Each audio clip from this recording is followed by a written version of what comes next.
all, it's Friday. I'm Meg. This is Maker Mornings with Meg, and I have a Friday project for you that features a fun technique. It is the Faux Stained Glass technique, and I showed this, I think it's episode, I looked it up, 249. So here's another example of the card technique that we're going to use today. And I'm going to use some of the same things again. Oops, sorry. I'm going to go ahead and use one of those doilies because I love those, but we're going to combine it with a Prized Peony stamp set, which is a absolutely beautiful set. I remember when it first came out a while ago, a couple years ago, I think. I was so excited about the artwork. It's just beautiful, the detail and so forth. And the way the stamp is designed makes it a perfect fit for our faux stained glass technique. So we are going to do some heat embossing. We are going to do some die cutting, and I'm going to show you how to put these layers together for a really outstanding technique for your Friday. So let's put our camera down and we will get going here. Let's see, sorry. I realize I have my computer on, not muted, which doesn't really help us get started. So we're gonna actually use a card base here from, oh, and we're also really crooked. We're gonna go ahead and use a card base here from there we go, from the Abstract Beauty suite. And so the cards that are included in this are a variety of backgrounds with this sort of ombre effect and just pretty ideas. And then they have these matching envelopes that go with them with these fun liners. And so this is a great mix and match kind of project. And because we're going to go ahead and use some really easy colors to match with other things, any of these card bases are going to work well for us, okay? So you guys can help me choose as we go along. I'm glad you like the other card, Deborah. So what we're gonna do is we're gonna start off with a piece of Vellum Cardstock. And this cardstock vellum is a nice weight. It's heavy enough to kind of hold its own. You can emboss on it. It'll not like curl up so much that you lose track of your pieces. And I'm going to mount here the stamps that we're gonna need for this. So if you have heat embossed before, you know that there are 3 steps. You have a sticky ink, you have a powder, and you have a way to melt the powder. So what we're gonna do is go ahead and stamp our Versamark. Now I have to warn you, if you've seen my Versamark pad before, it is kind of a mess. Ta-da-da! It should all be this nice color around the edge, but over the years, it has gained some extra color. It doesn't affect the way it works at all, which is kind of impressive. And I think I must have had this pad for 10 years or more. So when you get a Versamark pad, I didn't put in the refill, but you might consider putting a reinker, in the video description, I put the supplies. You might consider putting a reinker for Versamark pad in that you order at the same time as the pad itself, because this is probably one of the pads that I re-ink the most. You really want it to be nice and juicy so that it holds the powder correctly, okay? So you've seen that I've given that a really nice smush down there, and that is going to give us a good image. You can look from the back side and make sure it's all on there, and then I'm gonna peel off, and you will see probably nothing. I know it's anticlimactic, but the reason for that is that the ink is clear. And so what we're gonna do now, I'm gonna bring in an extra sheet of scrap paper so that I can not get my powder everywhere. I'm going to just dump the embossing powder over. So this is from the Basics embossing powder set. And like I said, the link is in the video description. And then you can see that the image is revealed when we put our powder on. Now, if you saw, I'm pretty aggressive with this, like flicking off the extra powder. The Versamark is, can hold its own. It holds really nicely. So I'm not gonna worry too much about losing powder off of the image, just the powder off the edge. And then I'm just gonna pour all my extra powder back in now.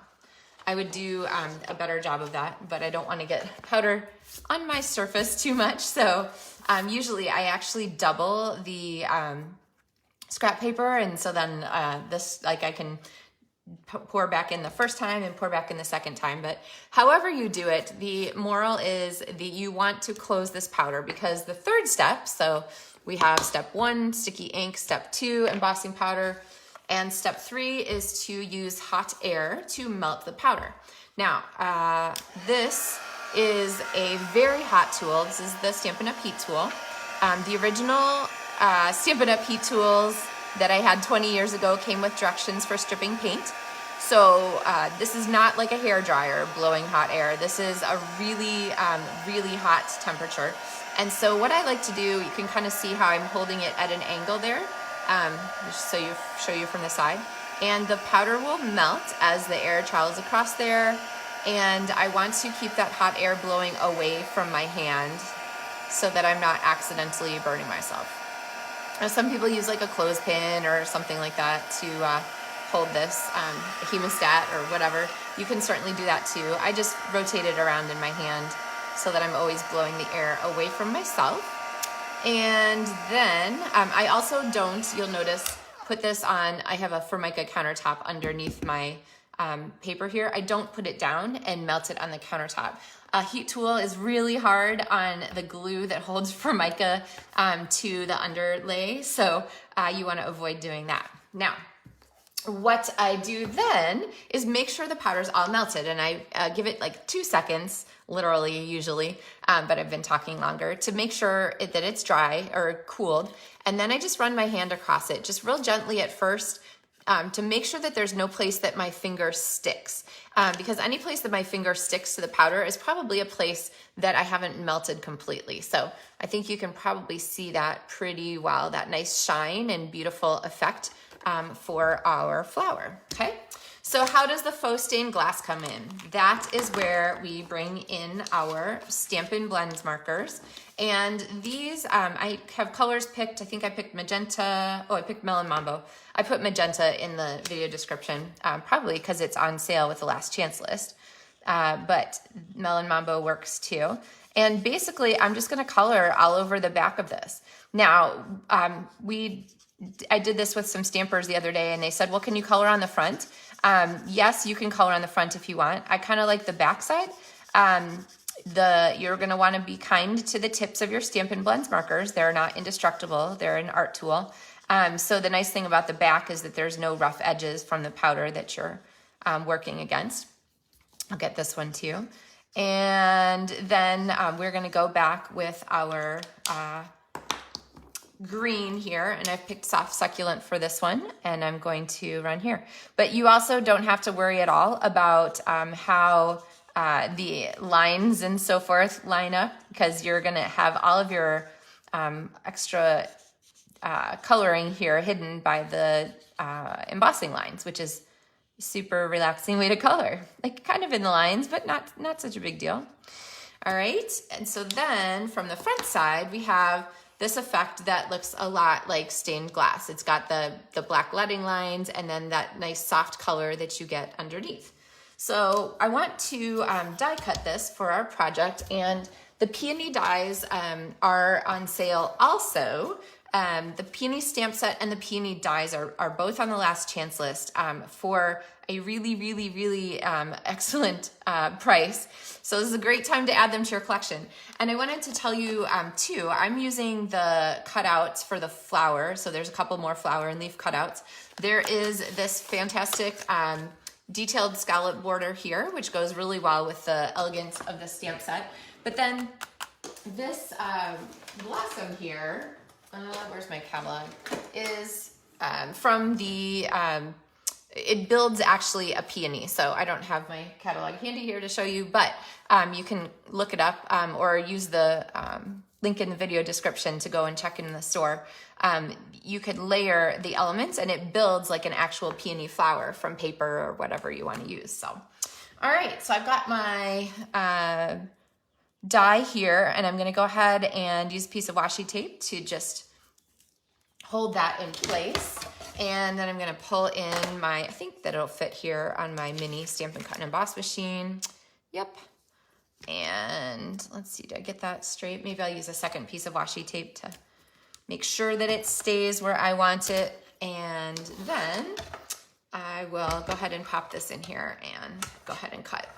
Now, the great thing about this is that there's no fussy cutting, although we're spinning all over the place.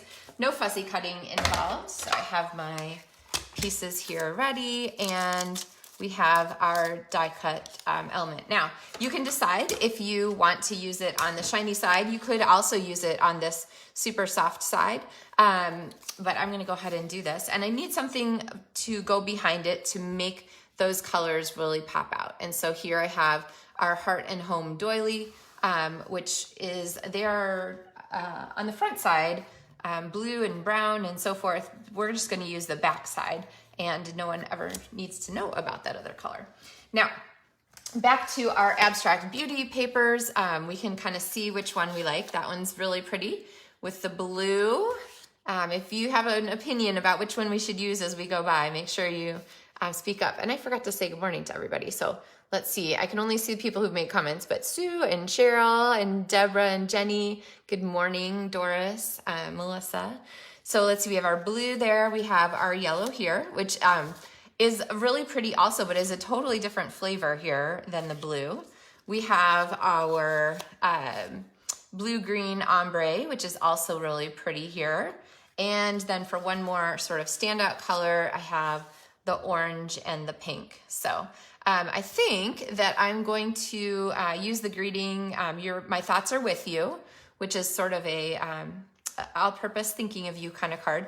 And then I have one of these black envelopes or one of the colored ones. So I feel like this is high energy for my thoughts are with you. So I want some more lower energy colors. Oh, Sue says she's a blue person. I think that yellow is pretty high energy. Let's see, maybe the blue or the ombre one. I kind of like the framing on this one. So let's go here. And then an envelope to match it. I think one of these black envelopes. I could go with the green as a good match, but I might save that for my green. And these are pretty nice, but a little bit high energy design. So let's see. I think let's see how to pick which one. The pinstripe one is kind of pretty with a chevron. This one has that same watercolor kind of look. I might go with a minimalist design one. Okay, so here we've got our combination. Of course, you can pick whatever you like. These are great, great tools to have. And you can see really that just by kind of considering the colors and so forth, that really kind of changed up the effect, our whole effect of our card here. So we want this thinking of you kind of message. So I'm gonna bring in my Evening Evergreen ink pad to do our stamping for our greeting. And this is from the stamp set. So I'm going to go ahead and stamp our greeting on here. I think I like this side of the paper better. This paper is actually from the Retiring in Colors Designer Series paper. Wait, not Retiring in Colors.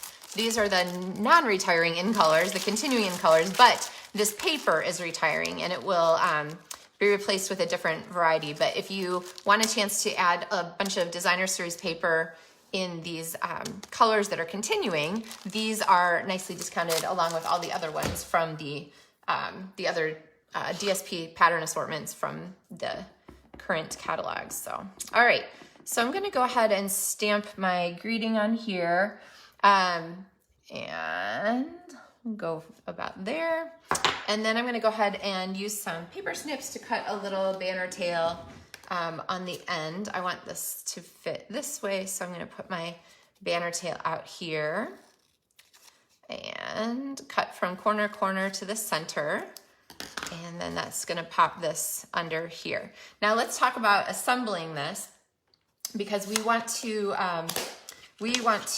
make sure that we have our pieces kind of stuck down, but also we don't want the adhesive to show through our vellum, which is what it does. So I'm gonna go ahead, and I have this pretty well placed here where I want it, or I did. There we go. So it's kind of framed by the splotch in the background, that watercolor, pretty watercolor background. And then this is gonna go here. So I'm gonna go ahead and put down our doily first, and I'm gonna tell you why. Because I want to be able to go ahead and put the flower on with glue, and I want to be able to glue with abandon. I don't want to have to worry about where the glue is going. So it'll make sense in a second. Okay, so I'm gonna pop this doily on here. And sometimes if it helps me, I will fold my card just so I can get a better idea of like the spacing top to bottom. Sometimes it's harder to see the score line. All right, so now I'm going to go ahead and glue my flower on. And for that, I'm gonna use my multi-purpose liquid glue, and I'm gonna keep the glue on our flower here where it will be hidden by all those beautiful stained glass lines. So I'm gonna pop this kind of in the middle here, and I can kind of keep my doily over the, or keep my flower over the doily, and I'll be able to kind of see where the edges of my flower match up with the edge of the doily. Does that make sense? So I'm gonna flip it over, but at least now I know, like, maybe I don't wanna put glue way out here because I want the glue to stay on the doily part. Does that make sense? But if I missed and I got glue in an odd place, it's not gonna matter because my stuff's in spot where it needs to be. Now, I've told you guys this before, multi-purpose liquid glue is terrific stuff, but it grabs permanently, but it doesn't grab instantly. So that's why I've dropped my block on top of this to make sure that this stays in place, okay? Susan said she likes this inspiration. It was just what she needed today. Good, I'm really glad. So if you need to make some last minute Easter cards, this technique is really pretty for all kinds of like florals and things that you would maybe want to use for Easter this weekend. Or table favors for your Easter table, if you're gathering people or whatnot. So, all right, now we need some bling on this, right? So I have a couple choices that I pulled out. One is the opal rounds, which are these pearl opal rounds like this. The other one is the iridescent rhinestone basic jewels, which are absolutely beautifully gorgeous. So they both have similar coloration, but kind of a different feel. The iridescent rhinestone jewels they're kind of blingy in like a glitzy bling kind of way. The opal rounds are a little bit softer, I think, in effect. And I think these are my favorite match for this peony set. So let's bring these in here. And I'm going to apply a few to our card. And just like always, I like to say that we should keep our jewels around our focal point rather than, spreading them kind of wherever. So I'm gonna go ahead and pop one up here, and then I'm gonna use two of the bigger ones. Okay, and do my slide and stick here. This one really doesn't want to slide. Goodness, there we go. And pop a couple of these larger ones down below. Okay, and for some reason my putty is like getting everywhere. I've never had that happen before. I think it got squished out. I had my stampers here. I think somebody squished out some extra putty. Really, so a note on the putty, you really don't need much. So if I just kind of scraped away the putty that was there, and all I'm gonna do is turn this like literally 1/8 of a turn and then just wait. And the amount of putty that's gonna squish out the end is gonna be just exactly perfect, okay? So don't be thinking it's gonna squish out as quickly as you expect. And then I'm gonna move this one over because I want it between those two. I know, super picky, right? All right, so there is our finished card. And then I have this really pretty envelope here to go with it. I think though that what I really want is a decoration that's gonna be on the front of our card also. And so there are these two blooms here that are sort of like ready to go, I guess I would say. And so I'm gonna grab this one here and a block, and we're gonna go ahead and add this to the front. And you know what? I think because I have want to bring the colors back in that I'm already using, I might go ahead and do this peony in blue. And I realize that they don't really come in blue in real life, but that's okay. This is artistic license, right? Now, when I pull a stamp out of my stamp case, I haven't used it for a while, I always do a check on my scrap paper. Yep, make sure it's gonna stamp just the way I expect. And I'm gonna pop this peony here on the bottom corner, okay?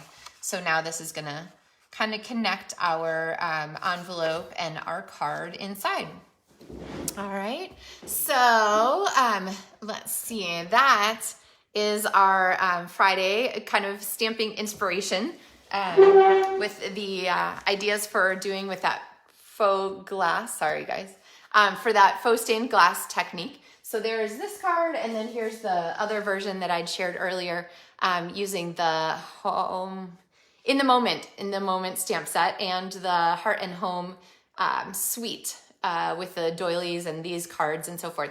But either way, you'll see both of them. I use the cards and envelopes that are they're pre-printed with some kind of small design or background. This one has the stripes on it, and the other ones you saw today video had the abstract beauty designs. Either way, I really like having these cards handy. They're a little bit bigger format than the size that we make with our half sheet cards. And they're just a lot of great, easy design elements that are already on these that you can kind of mix and match and add to your projects. So, all right, guys, I hope that you have a wonderful weekend. Happy Easter to all. And I will see you guys again on Monday morning with another Maker Mornings with Meg project. So take care, guys. Have a good weekend.